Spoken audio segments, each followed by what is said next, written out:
And we're live, I think. So if you can't hear us for some reason, because it says an error occurred, let me know.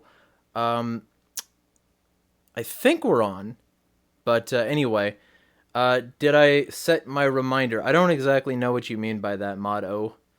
Um, Let me know if any of you cannot hear us. Because it said excellent connection. It said we were ready to go live. And then I hit the go live button, and now it's giving me this error on the actual stream page. So I'm going to reload the stream page. Let me know if anything is going wrong. I already got a like, though, so I'm assuming everything's legit. Um, with all that being said, there's been a lot of chaos on this channel lately, but there will be a lot more stability coming up soon, and a lot of stuff that I'm going to talk about. I want to do daily content for once. I want to bring something to you every single day that I'm capable of doing, because I think it's very valuable to keep these sorts of channels relevant. And I've noticed that a lot of the channels that are relevant have managed to keep that relevance by posting like once a day, or at least something very close to it. Like fucking PewDiePie didn't even take a break until very recently. So all that being said, I'm sharing this on Facebook, and gonna be sharing it on Twitter. If you want to get involved in these sorts of things and get mass tagged like I just did in a way that often triggers Facebook spam features, feel free to add me on Facebook. Or if you want, I can add you to a group message on Twitter where I do this sort of thing. I'm also on Keybase, a lot of other places. Find me and I will find you, in a very non-Liam Neeson way. Anyway, this is brought to you by Liberty Professionals, professional private investigation out of Virginia. Let me fucking pull up the ad read. It will help you secure your home, small business, and life. It's run by a residential security expert who's an ASIS board certified physical security professional. And if you need work done in the Virginia area, they do missing persons investigations, skip tracing, and more. Contact them for more info. Vinian has all the necessary tools in his toolbox to bring you peace of mind and stability for the future. Support Liberty businesses and these streams by heading over to libertyprofessionals.com to get your consult today.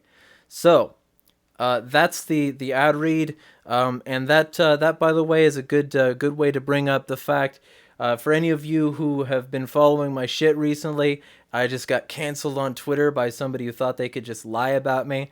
And one of the lies they told is that I live on government assistance. I do not.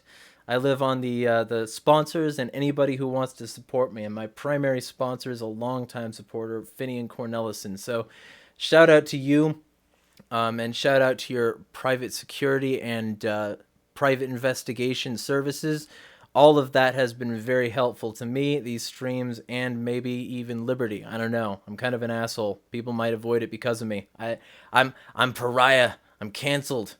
Anyway, for all of you who are still here, this is David Rodriguez. He does lectures about homeschooling. He also does conferences and tours, and he also does voluntary village communities. And these things are sort of like, think of them as a community where everybody there is supposed to be voluntarist, supposed to be trying for libertarian future. And when you think of these things, think of them as a way to get out of the state while not necessarily violently smashing it. Now that being said, for any of you who have been watching my videos for a while, you know that I don't mind the idea of violently smashing it. But at the same time, there are a lot of people who do mind that. And for those, I want to get some peaceful solutions out there. So why don't you start with telling us a little bit about yourself, David, and tell us what made you switch to anarchy.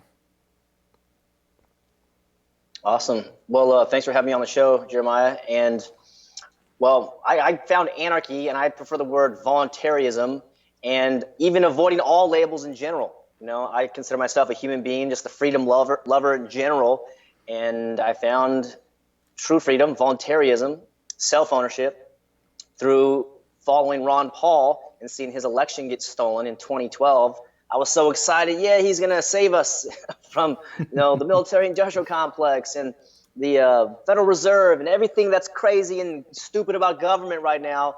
And I saw how they treated a good man, someone who's like upheld his oath of the Constitution. And I said, this thing is rigged. And then little by little started to learn just other voices out there, just trying to find out. I don't know all the path exactly. I did find Murray Rothbard. I found Lysander Spooner.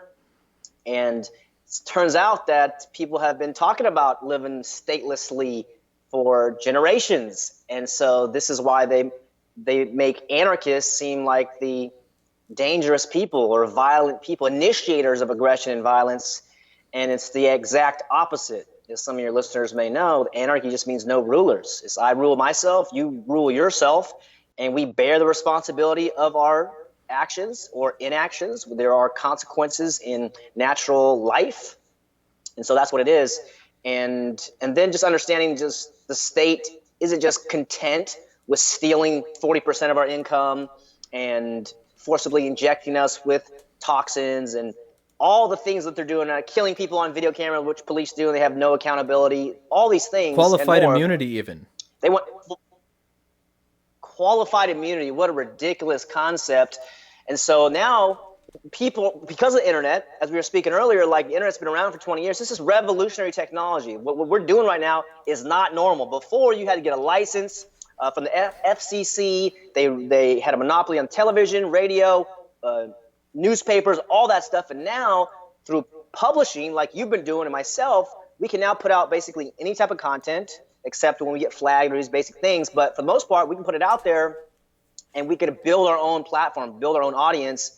And so now we start to find out, the truth about 9/11, the truth about GMOs. And we talking about the health, the food pyramid that's like backwards or depending on your body type. But it's like, now we have access to information, so let's learn. And this learning revolution has been happening. And so with the forced school system, this is what I get passionate about. They wasted 12 years of my life, by mandatory attendance, mandatory curriculum, and threatening my parents with $2,000 in fines or a year in jail. Here it is in California, and all these other states have their own little rules. And this is day prison, in my opinion. It's no longer acceptable. And so part of my mission is just to remove children from the school system.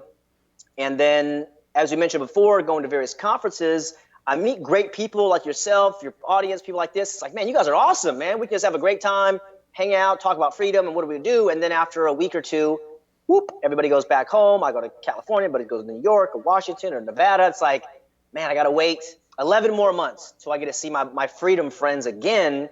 And so my conclusion is that we got to build our own community. And if I'm going to do that, then I want to live around moral, peaceful people, not statists who call the police if their neighbors are music too loud or they're hearing some people yelling or whatever it is. Good neighbors going to go over the next door, knock on the door, say, hey, can we talk about this or whatever, instead of calling a third party who has no liability and basically have zero training. These guys have terrible training, and that's on purpose. So that's just a little bit about how I got here, and I do believe that building communities is the future, as it was when the people first got here 300, 400, 500 years ago. It's like we got to get together and like help each other. And so now I think that's probably what's going to be happening in the future, is that we got to find people we want to help and people who we can trade with, and stop giving our money to the state and start giving our money to nice people, people that are peaceful, good human beings, and build our own economies. And I think there's a lot of hope if we all kind of partner up or do something, whether it's 5 people or 50 or 500 or more. I think there's a lot of possibilities and optimism if we do that.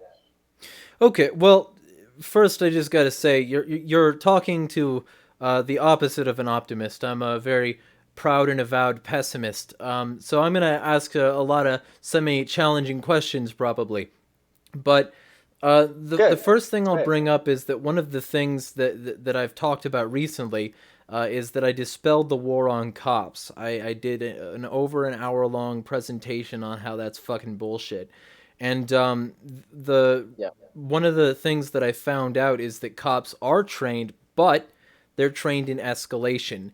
And they're trained by people like like this fucking sheepdog guy who specifically teaches them that if they kill people, they'll have better sex, they'll feel better, they'll be empowered, they get to feel like a hero.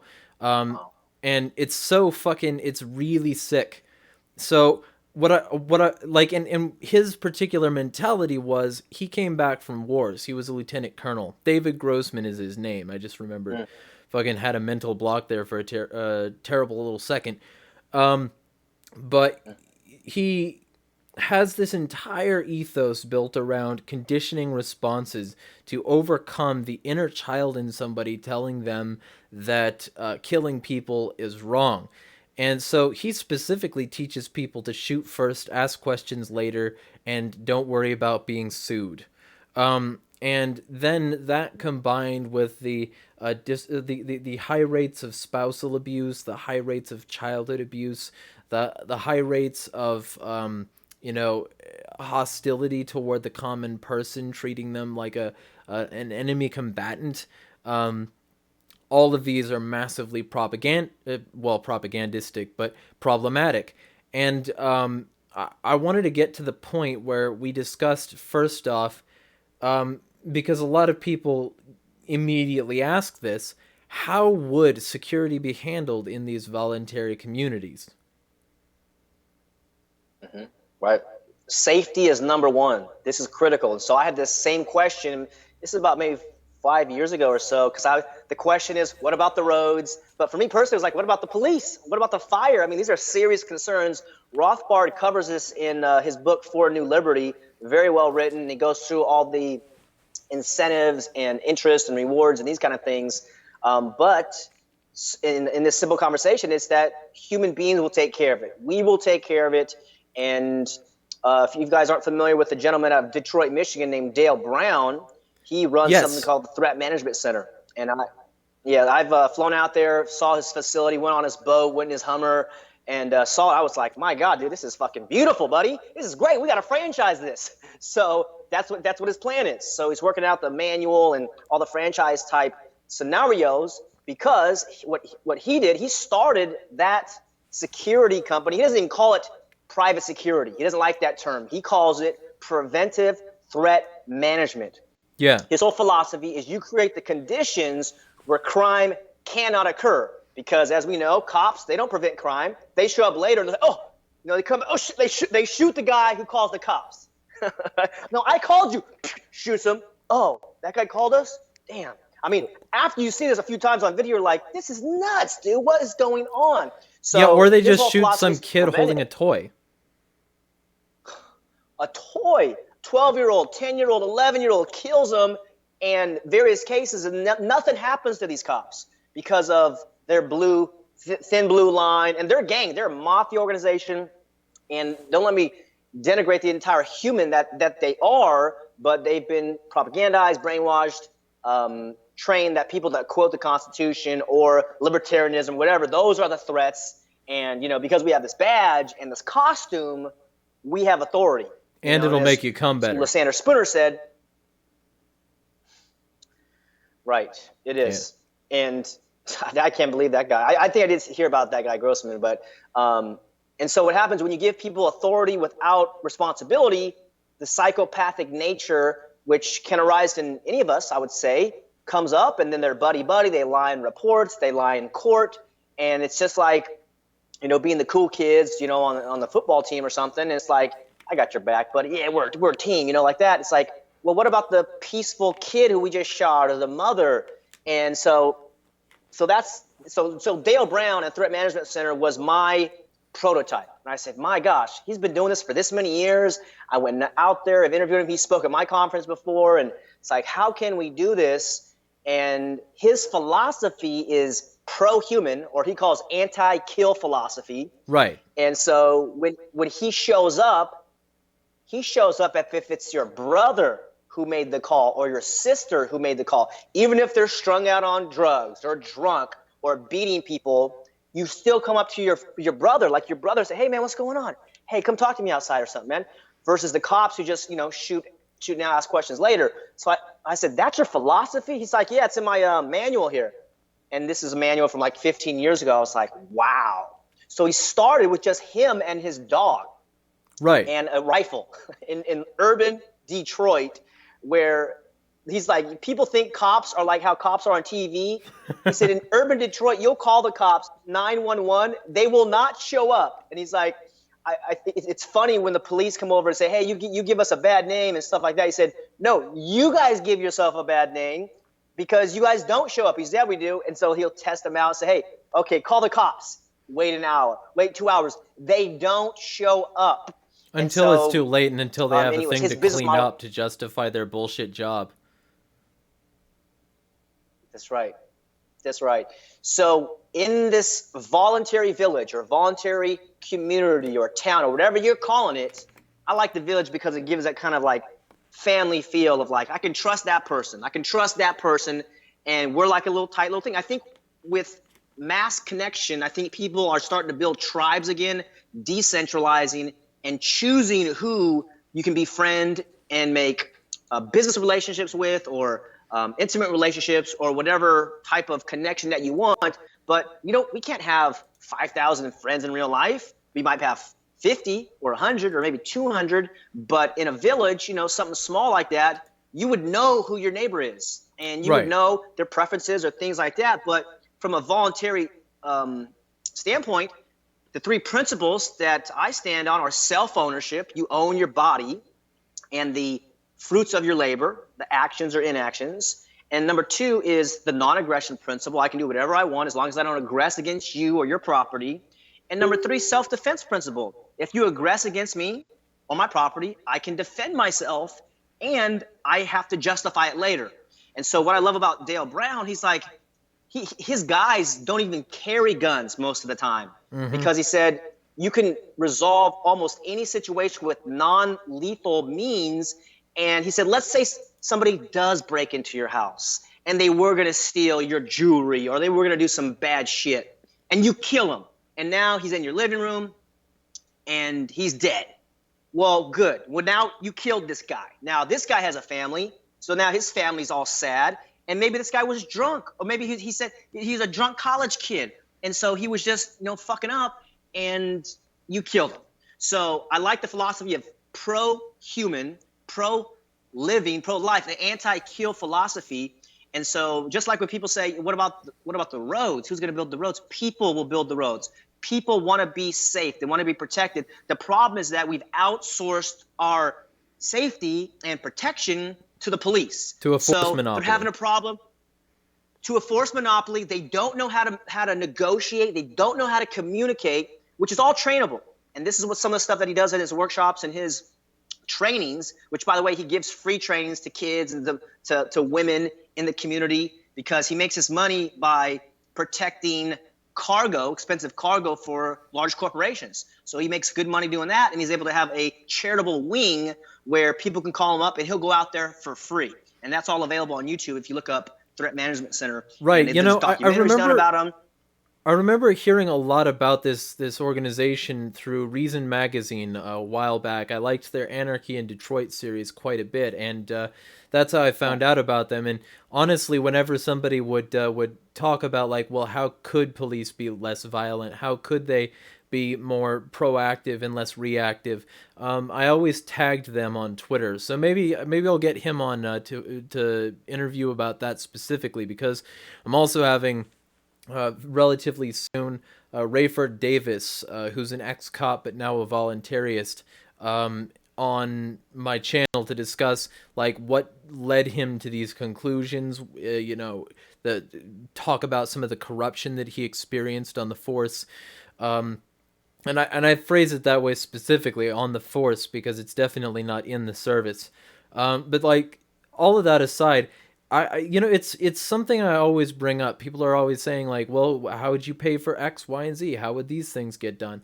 Well, if you don't want them badly enough to pay for them voluntarily, you don't deserve them enough to get them by force. And I always point that out to people, and it's like mind-blowing to them that I would even suggest that, because a lot of these statists are so conditioned in their response to like, well, Nothing's going to get done if we don't force people to do it.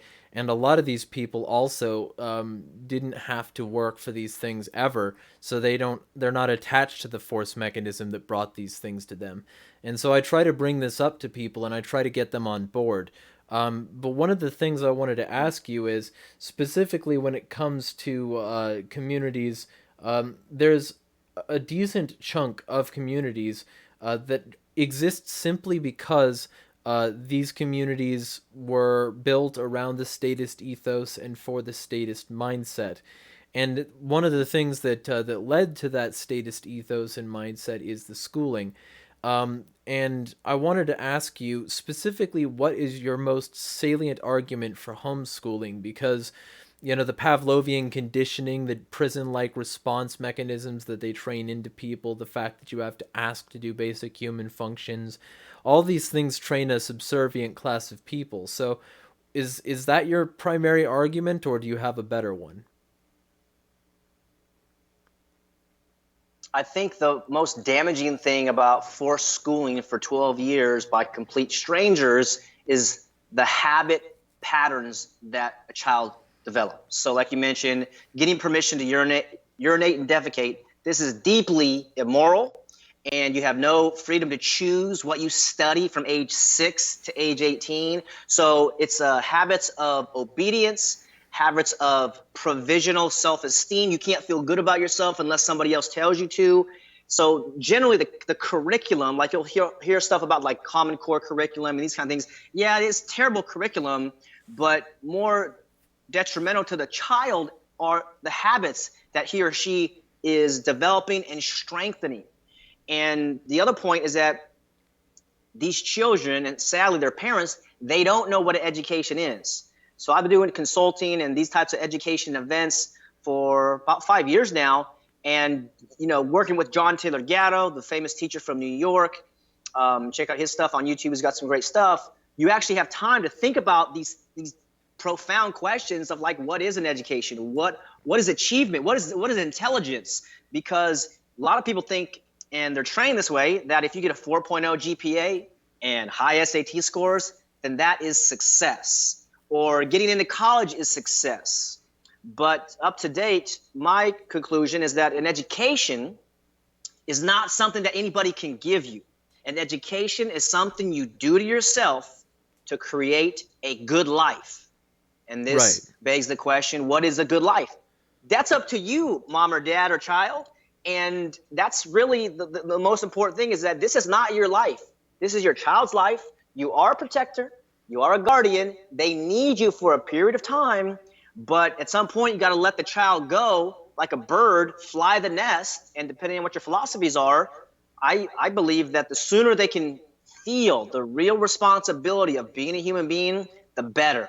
So whether it's 5 or 8 or 10 or whatever, age 18 is too late to ask somebody, hey, what do you want to learn?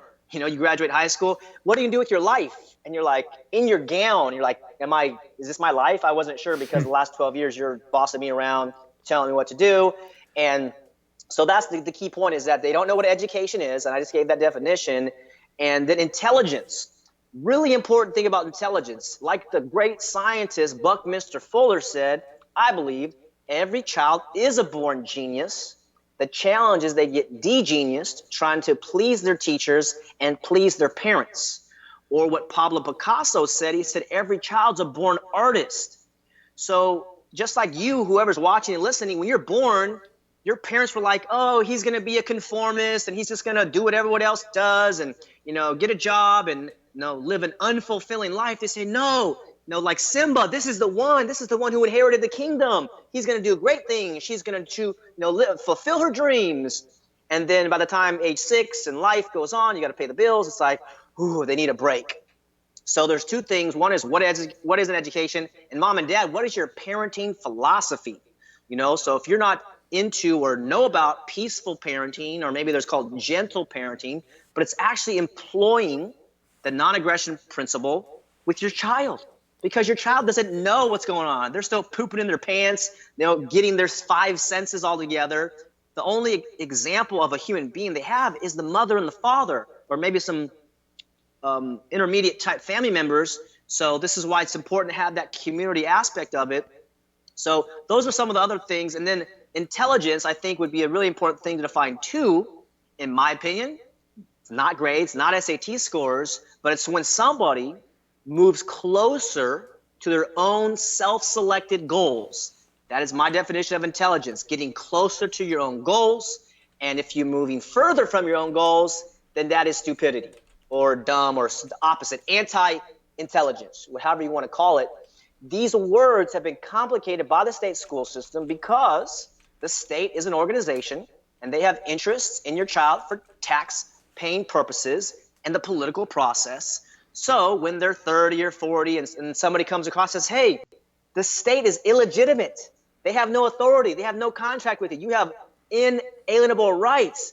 They say, well, we need the government to take my money and to do these things for me and the services. It's like, no, they want you stuck in that left-right paradigm, whereas what we're doing here with voluntarism is to transcend the state, and this is something that the state hates because now it makes them obsolete.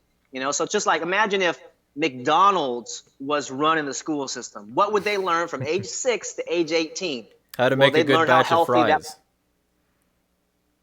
Yes, right. How healthy the preservative food is, and the ultimate goal is to be a cashier at McDonald's, or maybe one day you'll have great success and you could own a McDonald's, and you'd have pictures of the president of McDonald's, Ray Kroc, and these guys, the McDonald brothers, and they say, oh, those guys are our founding fathers. Well, my feeling right now is that if you're a voluntarist-minded or anarchist-minded, you are one of the founding visionaries of this planet, of this human species, because it's time that we evolve beyond coercive organizations and individuals and imaginary badges that give you extra rights when they don't, and that's what's happening right now. So just to see where we're at in history is pretty interesting to me. Like just 60 years ago, the state was segregating black and white drinking fountains in schools, and 150 years ago, slavery. It's like we're actually at the cusp of humanity either getting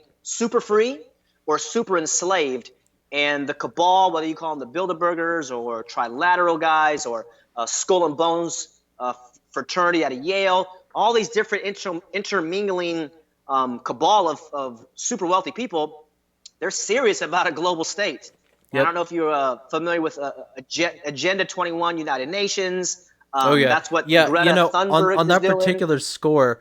There's a lot, and I possibly recommend these people too much, but there's a lot of good information on a channel called Truth Stream Media. They put out a shit ton of good stuff, and also I put out a tweet recently that echoes something I've said in many other tweets, but I figured I'd read it here. Government is not a parent. The media is not a parent. Schools are not parents. Devices are not parents. Corporations are not parents. Communities are not parents.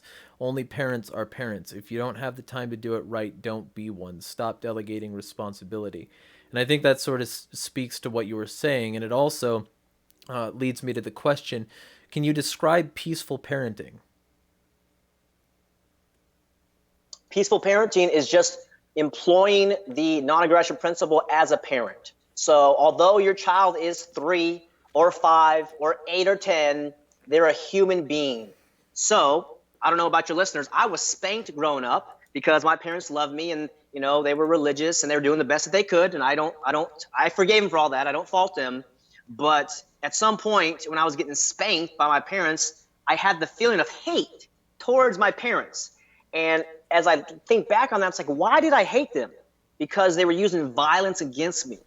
And so I couldn't articulate it. I didn't know what really was going on. But if you have to use violence against a child, you have basically exhausted your imagination on what's possible. And as I mentioned before about the baby, this is the one. This is the one that's going to change the world and do great things. And then 5 or 8 years later, it's like, hey, clean your room or do these things. And so it's really about prioritizing what you value in life. Is it a clean room that you really want, or is it a loving, trusting relationship with this young person who's in front of you, who needs you? These children are super vulnerable. I would probably say the most vulnerable class of humans on Earth. They can't provide their own food or lodging. They need you. They're like, this is like a dependent type relationship. So the parents, you have the power. So don't use force when you have the power. You do have to work on yourself. And if you went to public school, like I did, I still have subconscious programming, habits, fears, anxieties, all this shit that I have to reprogram myself. And so the key is that this young person is a human being. So if I wouldn't use violence, coercion, and threats against you, Jeremiah, or your audience members, I can't use it against this child. And the real challenge is mom and dad. You guys have to deprogram yourself if you want to practice peaceful parenting, because I do believe that is probably the most important role that we have as adults, to raise free people that aren't going to be conditioned with obedience. We want to facilitate, to be a guide, to be a learning partner, to be an encourager, whatever you want to call it. But you don't have to be the jack of all trades, the master know-it-all. You know, people, like, we don't even know where we came from. What do you believe in, God or aliens or evolution or wherever we came from? The honest thing to say to a child when you don't know is, I don't know. That's a good question, honey. I don't know. I'm trying to figure it out too. Versus we go to school and you got to get 90% to get an A and 80% to get a B on useless materials, memorization. What makes humans unique, in my opinion, is our ability to think, our ability to create, our ability to envision the future, to discuss our feelings. And most important relationship for parents is the child. You know, this person is learning from you. One day you're going to be old and they're going to be taking care of you, possibly. And it's just like this flipped relationship of you're helping them change your diapers, and one day they might help you change diapers. It's a really special, loving possibility. But if parents aren't conscious of how dependent these children are, then they can use violence and coercion just like they were brought up. You know, and this is why I have a lot of compassion on parents, including my own. My parents were raised in very difficult households and childhoods. So I have a lot of compassion. But like I said, you guys are the visionaries. You guys are the new founders, because people are getting sick of it. And I think voluntary village is a way. I do have a few, like 6 critical points if you want to get into that. But that's how I define peaceful parenting. All right. Well, we have a question in chat. How did you become anarchist? Was it just that Ron Paul thing? No, I've always loved freedom. So this is why my show is called the Freedom Lovers Show. So maybe I'll have you on there sometime. But If you want to have a there's some of negative us audience reaction, maybe I tend to make people upset. Well, as long as it's with a good intent, and if you're voluntarist, it's all good, because as we discussed, it's good to have different perspectives. And as long as someone's not trying to be an asshole and have dialogue, that's cool. But if it's intended to like be mean, then maybe that's not what we want. But everybody's different. You know, if you take a look at your fingerprints, your DNA, you are one amongst 7 billion people on Earth. And so it's good to be unique and different and not conform. But Ron Paul was like the first part of it. And I think maybe was listening to Lou Rockwell, because I was into Alex Jones for a while and listened to some of the stuff he had going on. Oh, Stefan Molyneux, when Stefan Molyneux was promoting this stuff. And I was like, this is crazy, man. I think his video, The story of your Farm enslavement? Story of Your Enslavement, well presented there. Larkin Rose's stuff. Jeff Berwick helped a little bit.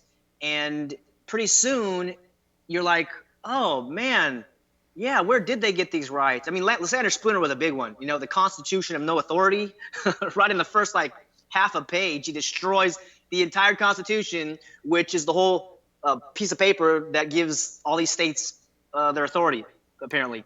So that was probably the big one. But just being harassed by the state, you know, I didn't have huge trouble, you know, from police growing up, but I did get in some trouble, and they were assholes. I tried to fight a case in court. They lied in court. And I was like, what happened, dude? Like, I grew up in Smallville, California, you know, like super small town, 5,000 people. And I'm like, why are they lying? I didn't understand it. But now as I'm getting into the financial aspect of these organizations, they're simply businesses. They're simply commerce. They use violence and threats and intimidation. And that's what it's about. That's how these guys get these huge salaries and pensions. They got to steal that from somebody. And another aspect was watching the police shoot innocent people on video, and nothing happens to them. You know, it even goes Right. back to like the Rodney King days. You know, I wasn't conscious at that point, but I looked at the videos, and what was that, 16 years ago, 18 years ago, those cops, no, 28 years ago, 26 years ago, those cops were acquitted. They were beating this poor guy for 25 minutes on video, 5 of them with the billy clubs, kicking him, and they got acquitted? What is that about? That's called mafioso relationship, and it goes back even before that, with Martin Luther King and Malcolm X and COINTELPRO and Operation Northwoods. And it's like, what the fuck is this, dude? Is this a criminal organization? I guess it is. So that was kind of it was one step at a time. But when you get treated badly by police, they lie about you in court, you're starting to say, what is going on? And the response was, they just believe they have power over you, and they use authority to dominate you, and they don't have power over you. It's just what's crazy about the Declaration of Independence. It was like, you have inalienable rights. Everyone's created equal. So it's time we evolve beyond those pieces of paper.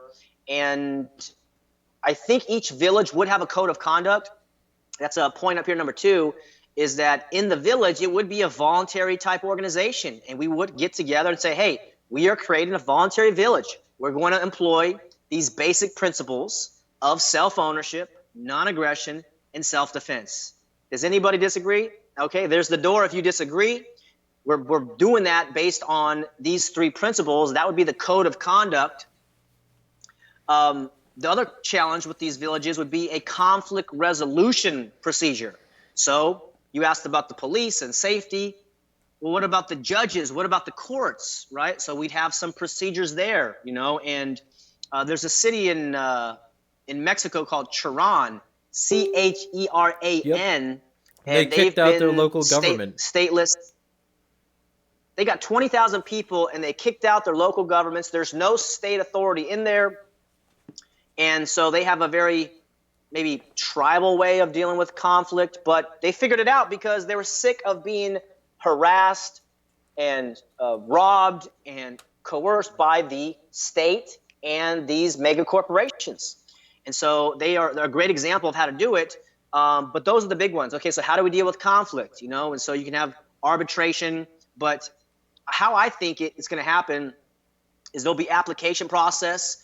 So the biggest challenge is the land. Okay, so let's say you get 100 acres, and this is all divvied up, and we work all those details out. But then you have an application process, and so we're taking applications into the voluntary village. Great, create an application. What type of person are you looking for? You can ask these types of questions, see what's going on, and then do you agree to resolve or seek resolution peacefully? And because we have a group, and if you aren't in the group, you're welcome to join. It's the Voluntary Village Creators Facebook group. But we have different conversations of how this would work. And I think for one of my villages is we have a do not call the state policy, or do not call the state agreement. Under no circumstances do we invite our people to call the state.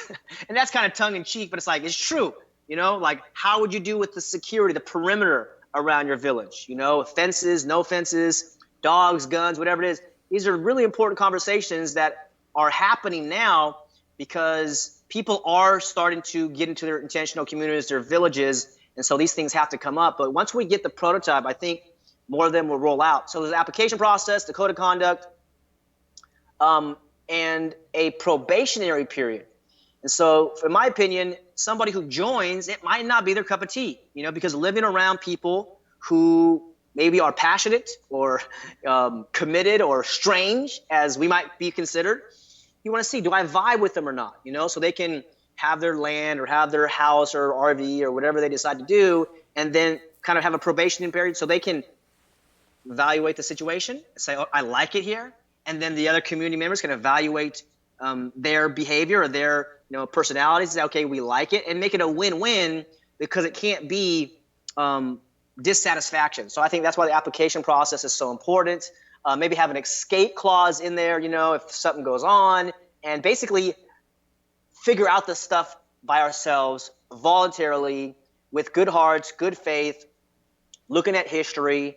And then I think most important, and think which voluntarious people should consider also, is having a clear vision of what you want to do with this community, this village, in 5 years, 10 years, 20 years, because the state has generational plans. They have 20-year plans, Right. 30, 50, probably even 100-year plans.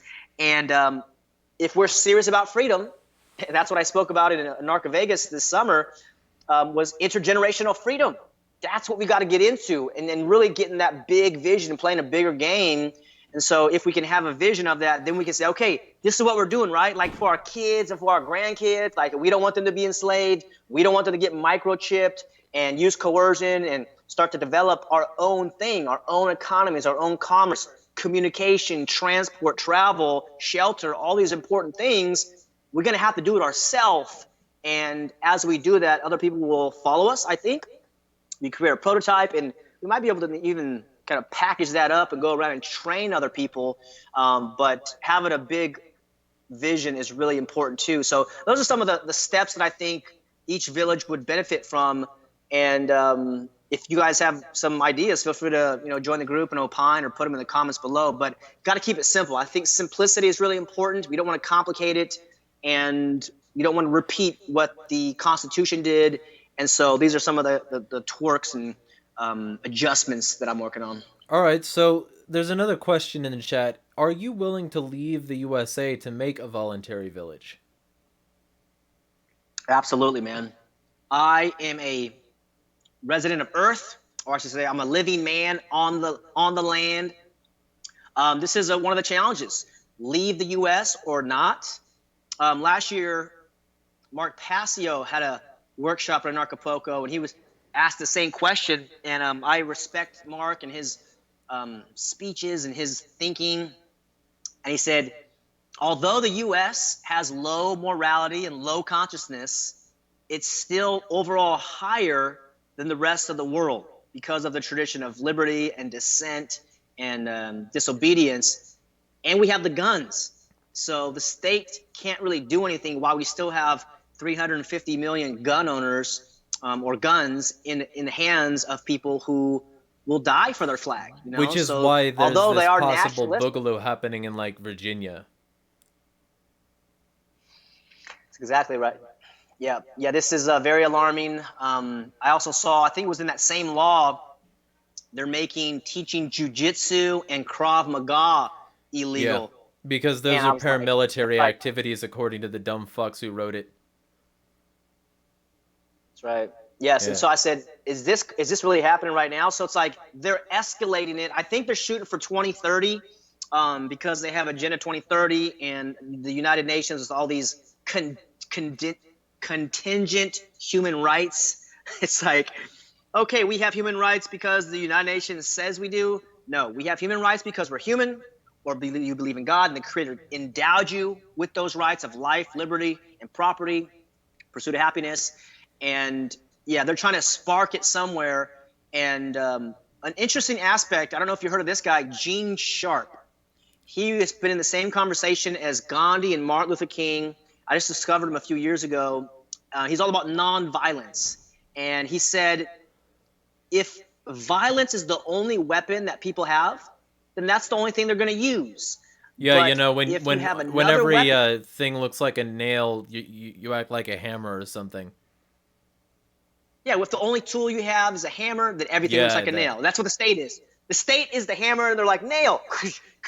And they're beating our kids, and they're beating our innocent mothers and fathers, the elderly. I mean, these elderly people are getting dragged out. Or you go to TSA, a 90-year-old lady has her colonoscopy bag, ripped off. It's like, what the fuck are you guys doing? You are violating these people's natural rights. And of course, the TSA, just like many of the police departments, they screen for low IQ dummies. Unfortunately, that's what they are. So they're still human, but they've been demoralized. They've been indoctrinated, brainwashed. Again, they don't know what success is. They don't know what education is. They've never been asked those questions. So here they are making 50 grand a year or whatever they're making, violating 90-year-old women, 8-year-old Right. old girls. And so the state is going full spectrum dominance and control. And I think they are shooting for this 2030 timeline. Maybe it's 2025, but this is really the time where all of us got to say, hey man, I think those guys, as my buddy Etienne de la Boeche squared, he wrote a book called Understanding Our Slavery. He defines the state as intergenerational organized crime. Larkin Rose calls the state a belief in authority, a cult, a religion, and that's really what it is. It's just based on faith. They have no facts on where they get their authority. It's just imaginary.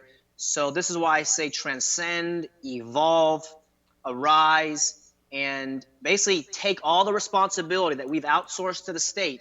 And this is the challenge, because we were programmed to be obedient conformists, and now we're trying to break away and be independent, critical thinkers, builders, doers, makers, relationship connectors, lovers, and there's a lot of work involved, you know. So there's personal development. You got to work on the inner game, and this is why I think the subconscious mind and the programming that they do with the bells, with the permission, with the low self-esteem, and these kind of things, we're wounded and we have to heal. So whether it's through plant medicine, through meditation, through tantra and touch, or whatever, through religion or whatever it is, we have to heal ourselves because we've been so wounded. It's like if you get a scratch on your arm and somebody touches the scratch before it's healed, it hurts. But if you have a scratch and the wound heals, there's a scar, but somebody can grab your arm and it's not going to hurt because you've healed. We have to heal our spirit or our soul or our hearts from the damage of the state, from the damage of mainstream media propaganda, making you feel inferior, having you buy all this useless shit, be a consumer. And it's all by design. You know, I got the book behind me called Propaganda by By Edward Edward Bernays in Bernays. Yeah. 1920. 100 years ago, think about it. He wrote this book 100 years ago. He's bragging about how, you know, he accompanied bacon with eggs and smoking for the women, feminist empowerment. It's all science. And then you got B.F. Skinner in the 50s as well. It's all scientific. The scientists behind the screen have been doing this, and it's unacceptable. So they've been exposed. We see what the state is, and now it's up to us. You know, are we going to step up and speak our truths as you're doing? I respect that. Some of my other friends too, and this is what Johann Fichte said in 1808. This is in Prussia, before it was Germany. And this is the purpose of the school system. And you can look up the quote, but he said, once the organization, the state, has been in charge of schooling for one generation, the children will have lost their free will, and we won't have to police them with physical policemen. They will be policing themselves in their own head because they want to please their teachers and not do anything they wouldn't approve of. Yeah, you So know, it's this is interesting you so bring that. diabolical. It's interesting you bring that up because first off, I constantly bring up the Prussian school system and the fact that it's in fact where we get the term Schule from. And also I bring up the idea of killing the cop in your head because ultimately until you kill the cop in your head, you won't be free at all. And it's an interesting concept because a lot of people don't understand the amount of like sort of force that was brought to bear on their childhood. And I think a lot of them they don't understand how free they could be because you know, a bird that's been caged all its life doesn't know how it's like to fly in the sky. And so I think a lot of people like they don't have a concept for what freedom could look like. They see rebellion, they're placated by it in media, but they're placated. They don't need to rebel in the real world because they see it happen on the screen so many times that they don't feel like it's necessary in real world. Somebody else will do it. Somebody else will think of it. There's always a hero. And one of the things that Finian brings up quite a bit, and it's his slogan he uses on his business cards, is, you know, stop watching or playing the part of the hero and be one instead. And I think that's something a lot of people need to start realizing. Not only is it taking personal responsibility for how you raise the next generation, but when you realize that the world has been built as a prison planet around you, realizing that you need to take personal responsibility for how you interface with that world because nobody can do it other than you. That's right. And the state, the county, the city, they need our cooperation. This is why Gene Sharp and Gandhi and Martin Luther King were so powerful, because we basically just volunteer our consent. We're resigned. But like what they said is that if you're just peaceful civil disobedience, then they use the violence against you. It's very clear to see who is being violent. If one person is absolutely nonviolent and just passive and just receiving it, the people who use the violence, like, damn, dude, that guy just knocked out grandma or knocked out, that guy, like, they're the bad guys. And so that helps grow the numbers for the peaceful people. It's like, damn, those guys are out of control. So we have to withdraw our consent peacefully, ideally, or withdraw our economic participation and start directing it in other places, because, as you mentioned, we got to kill the police officer in our head, because it's all charades. It's all imaginary. And if we can break through, it's like, I think we can do it. And this is why I get a lot of hope talking with people like you. It's like, okay, I guess I'm not by myself. We go see our family at the holidays and can't really have conversations like this. But it's like you talk to other freedom people. It's like, this is growing. These are legitimate ideas. This is an actual solution to the wars, to the state, is to have voluntary interactions. Contract if you want, don't contract if you don't want to, and just demolishing these myths of the state, like the social contract. It's like, oh, you're born and you're obligated to a social contract. Well, where is this contract? It's there. Where? There is no social contract. It's imaginary. So, and this as it relates to like children and registering them with the state, birth certificates and social securities, and these are a whole different conversation about the courts and how they're basically a bank, a commerce institution as well. And it's a piece of paper. The high school diploma is a piece of paper. The college degree is a piece of paper. I know I got them all. Nobody's ever asked to see them except participating in the state. The other, I guess, side of that argument is to be a part of the state, but to play the game. We just had a call with a guy named Mark Emery, and he was saying foreigners are welcome in the locality, whereas a local person is not welcome. So, for example, let's say I'm in Mexico and I get pulled over for something, which has never happened, but they say, hey, what's going on? I give them my ID. They say, oh, you're from the U.S.? Okay, you're not in my jurisdiction. Or if, let's say, you're in Canada and you show them your U.S. identification, it's like, oh, you're not a Canadian citizen, you're not in the jurisdiction. So kind of playing them against all these different organizations, I thought it was a really cool strategy. And he's been doing it for decades. And he said it's easier than you think. He said there's a learning curve in the beginning, but afterwards, he said they can't mess with you. They even have something called the do not detain list. So if you want to play really hard with these guys, you can sue them for lots of money because they're violating your rights, which all these agreements have been built upon. And it's so interesting. So stepping out of fear is really important, and understand that your power and your consent are extremely strong and critical in the relationship with the state and here on planet Earth. Right. Okay. So I have a couple more questions.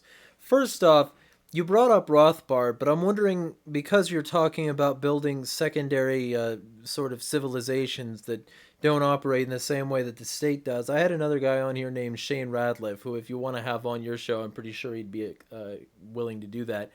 But he's a proponent of an idea called Vanu, which is sort of building secondary societies within this one, second realms. And he's also a proponent of agorism. And I was wondering how much you've also read Konkin and been influenced by the New Libertarian Manifesto.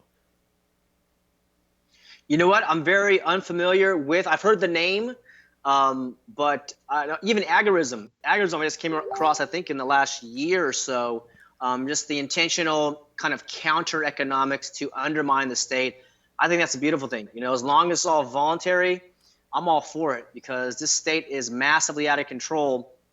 And I haven't read Konkin. If you have a recommended read, please suggest that. But like it was anything he put out is pretty good. He was an acquaintance of Rothbard when Rothbard was starting out, but he sort of diverged when Rothbard seemed like he was going to start taking shortcuts with conservatives, and I respect that because Rothbard's eventual hard right turn toward an alliance with right wing ideologues for compact right wing populism started to really bother me when I looked into it. Like his platform for that, his like 11-point plan was something like terrible things, including unleashing the cops on homeless people.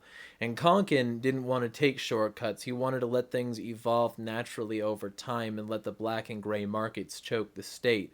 That's the whole point of agorism, is to empower the common person to trade and form societies that aren't the state alongside it, so that the state can become obsolete.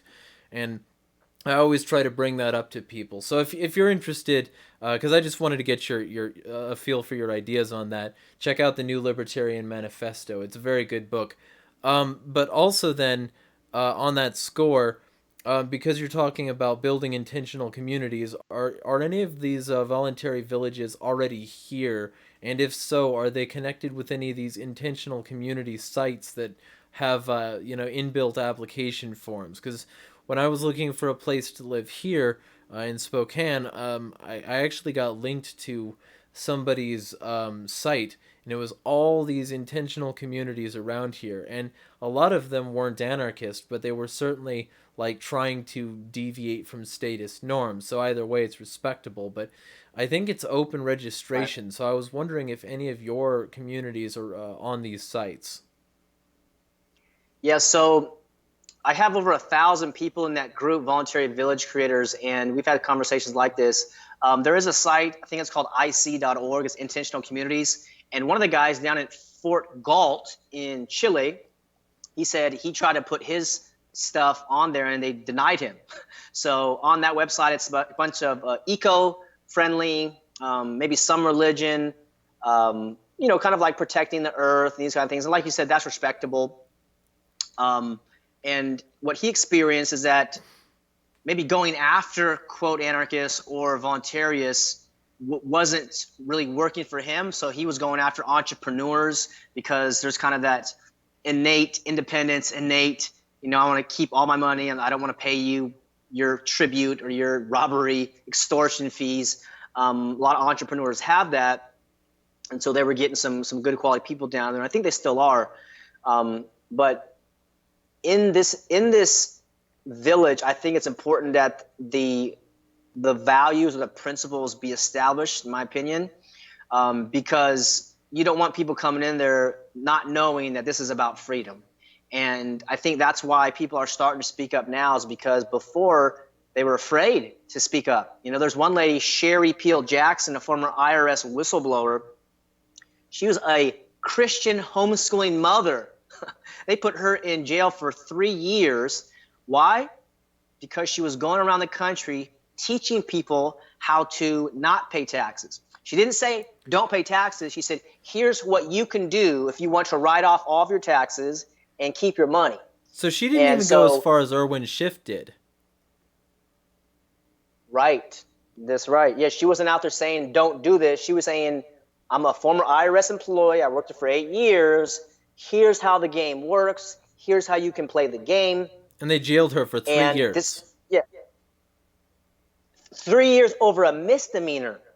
And I think she just got out, maybe 6 or 7 years ago, but she's back on the speaking circuit. I saw her at the Red Pill Expo. She's going to Anarchapulco this year.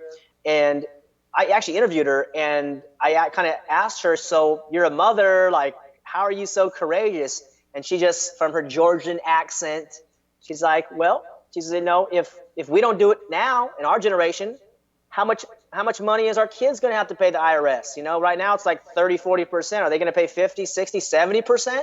So she has that clear understanding, and she doesn't even identify as a voluntarist. I asked her on the video, I said, do you consider yourself to be what? She said, I'm a truth seeker. I said, that works for me. That's cool. I mean, it doesn't even have to work for me, but it's beautiful, you know? So that's how she goes about it. And related to the taxes, Amazon has a $12 billion profit in the last year or two, and they paid zero taxes on that. So there's a game to be played. This is what Robert Kiyosaki talks about. There's a tax code for the poor and a tax code for the rich. And so this is where we got to choose. You know, do we want to pay into that system or transcend or avoid or make them obsolete? I'll give you some of the 3 points that Sherry shared with me. She said there's 3 types of people. One is the people who will always pay their taxes no matter what. 2 is the people that will use the business tax code to avoid paying taxes legally. And number 3 are people who don't pay their taxes, don't file. And she said if they make over 100 grand a year, eventually the IRS will come for them. So her advice was play the game in the tax code. Start a business. This is some of the stuff that she does, and there's lots of other people who can help you out there online, probably for free on the YouTube or Google. Start a company, write off all your business expenses, and play it that way, you know. And so very interesting that there's different methods to go about keeping your money, but it's people are starting to speak up, and the more of us who do, then it's not one person by himself. There's 5 people or 50 or 100 people, and once everybody comes along and says, yes, we own this body, we own the fruits of our labor, I think the new renaissance is coming. And instead of it being a declaration of independence from England and creating this United States, I think it's going to be the individual.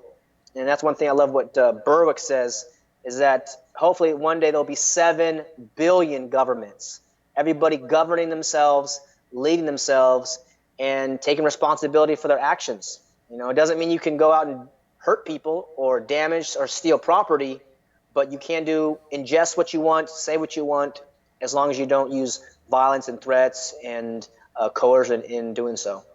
Yeah, I mean, and just to piggyback off of that, I mean, it's like Rage Against the Machine said, it has to start someplace. It has to start somehow. What better place than here? What better place? What better time than now? I always took Mm. that very, very strongly. Like, and in regards to that, you know, I know you got things you got to do. Um, so I wanted to ask you if you had one thing that you could tell people to try and convince them to get going and to try and form their voluntary communities, what would it be? And the reason I'm asking, like, there's a certain demand for an elevator pitch, in terms of these sorts of things. And I'm wondering how you would convince people, because it looks like there might be a world war. It looks like there might be boogaloo in the States, because there's a decent chunk of laws coming down the pike, not the least of which is the Virginia basically criminalizing the Second Amendment.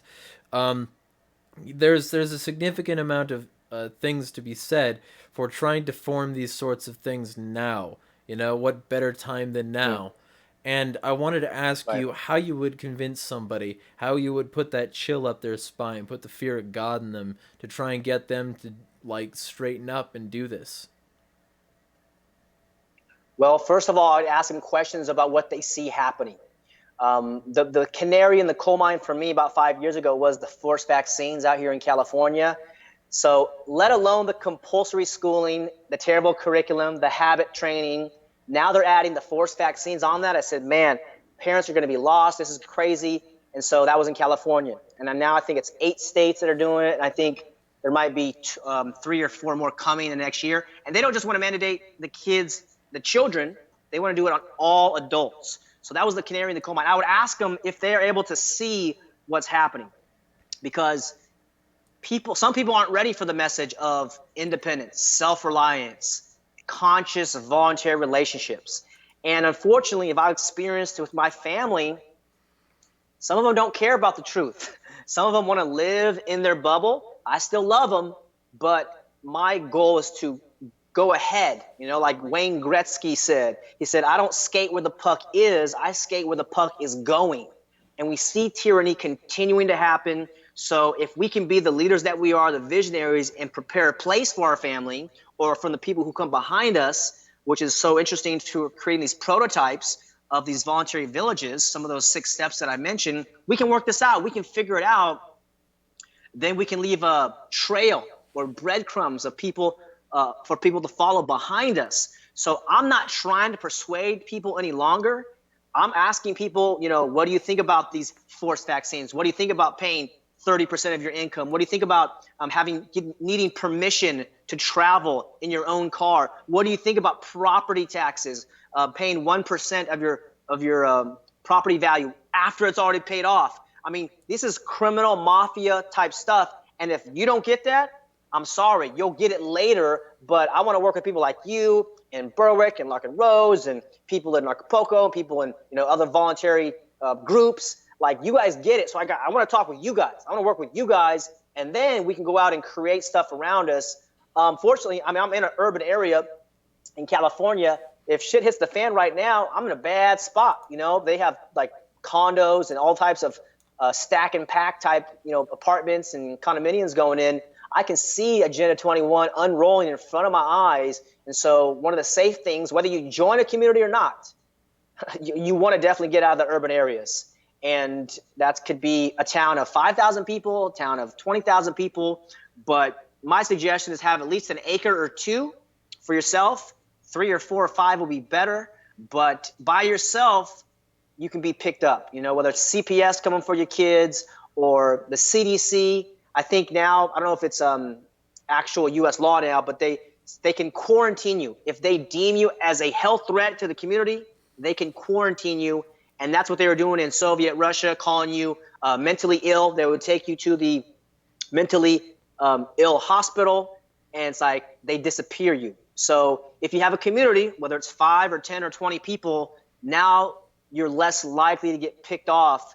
And for some people who I'm explaining this last few minutes, what we just talked about, they have no clue what that is, and that's okay. But for the people who do understand that, they're like, yeah, I understand. I see what's going on. The coercion, the force, the tracking, the real IDs coming here, the national ID, which Ron Paul been talking about for 10 years. Aaron Russo in his documentary called Freedom of Fascism, he talked about that. So rather than going from your state ID, now they want to put you in a national database. They want to link that to the vaccine schedule. These guys, tyranny isn't coming. Tyranny is here. And if some of these people can't see that, I'm not trying to convince them. I'm trying to find out where they are, if they are moral, if they have some basic principles which they live on. And sadly, most people don't, because they've been dehumanized, demoralized. They don't know what their deepest desires are, their soul, their values. And I got to find people that do know what those things are for themselves, and peace and negotiation. We're about to see a war here happen with Iran. It's like killing people is the worst solution, because then you piss off their family. And there's like, if we do eye for an eye, then pretty soon we're all going to be blind.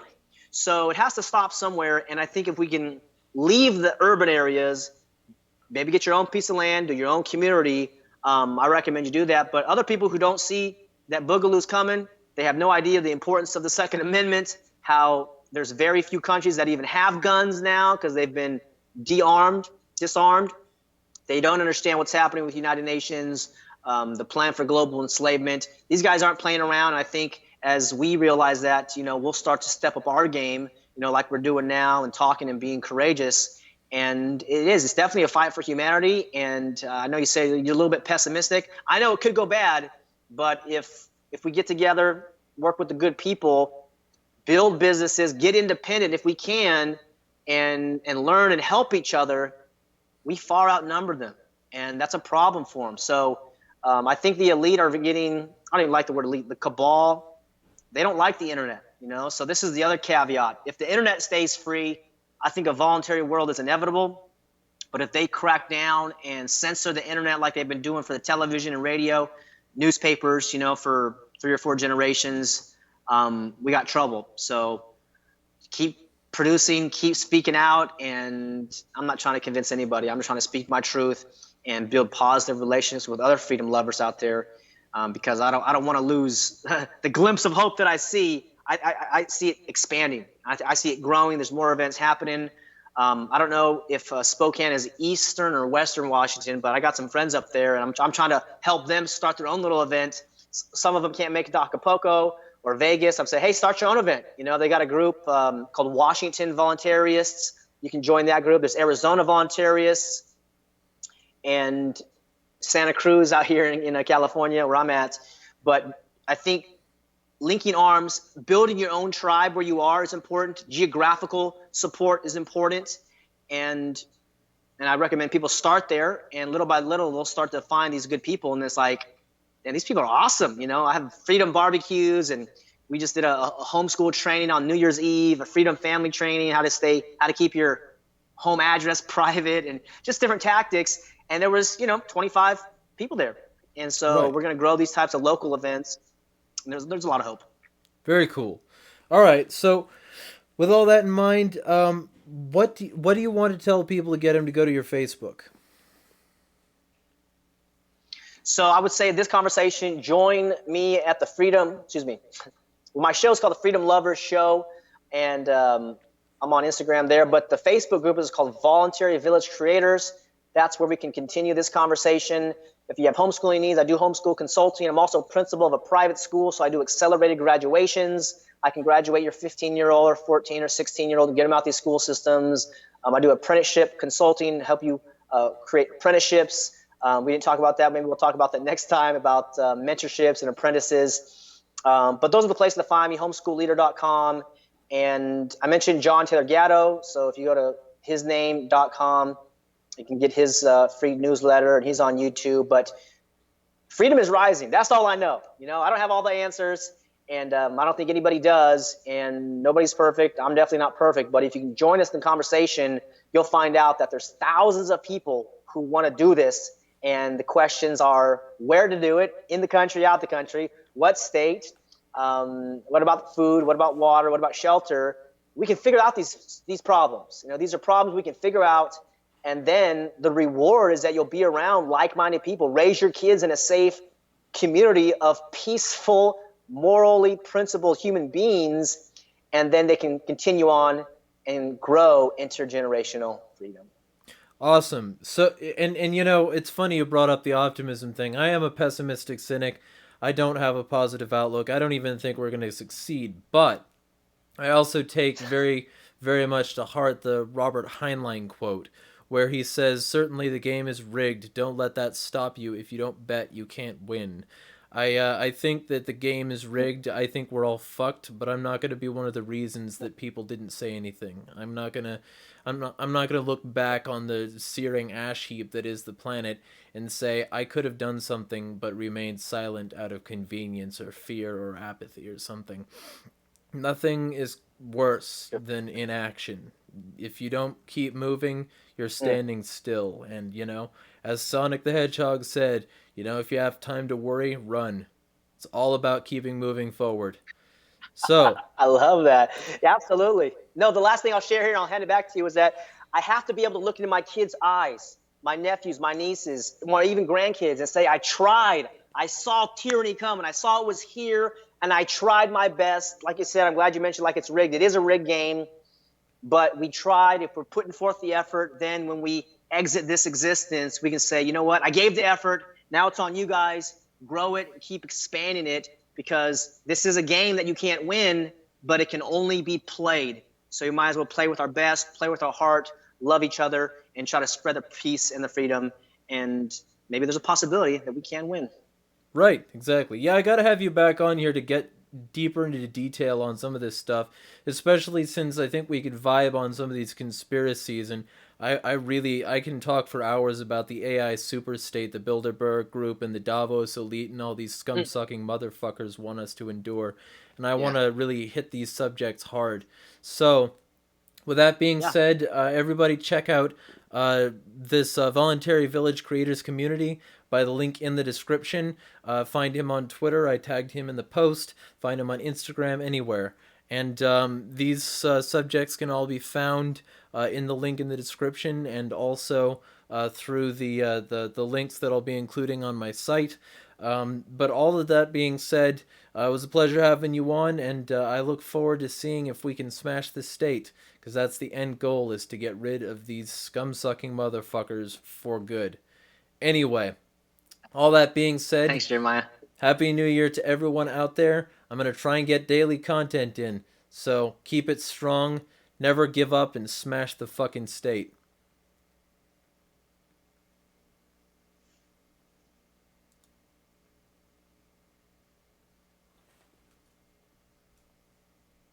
That is if I can get my mouse to work. I have tech issues occasionally. Alright, there we go.